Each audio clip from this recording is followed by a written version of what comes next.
छोटी सी स्टोरी है, प्लीज पूरी सुनना, अच्छी लगे शेयर जरूर करना। पति रात को थका हुआ ऑफिस से आता है। घर में आते ही पत्नी ने उससे झगड़ना शुरू कर दिया। पति ने कहा मुझे खाना तो दे दो, भूख लगी है। पत्नी ने कहा खुद ले लो, मैं सोने जा रही हूँ, मुझे नींद आ रही है। पत्नी लड़ती रही, पति सुनता रहा, चुपचाप सुन लिया। जैसे ही सुबह उठकर नाश्ते के लिए बोला, मुझे नाश्ता तो दे दो। पत्नी ने कहा बाहर खा लेना, मेरे से नहीं बनता है।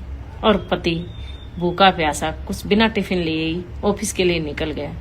रास्ते में उसका कार एक्सीडेंट हो गया और उसकी मौत हो गई। जब पत्नी अपने बच्चों को स्कूल से लेकर वापस लौट रही थी तो घर के बाहर भीड़ जमा थी। उसने जाकर देखा तो उसके पति का शव पड़ा। उसने उसका शव देखकर उसके पैरों तले जमीन खिसक गई। वो निशब्द हो गई।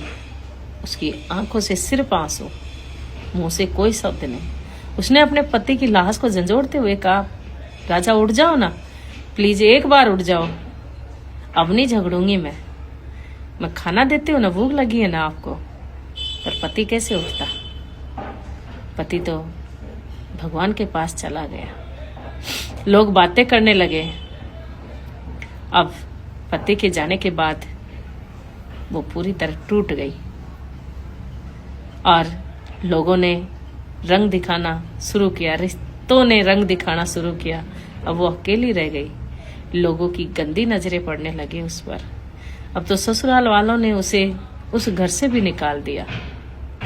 अब उसके पास कोई सहारा नहीं। जब तक पति था वो रानी बनकर रह रही थी। पति जाने के बाद उसकी नौकरानी से भी बदतर जिंदगी हो गई।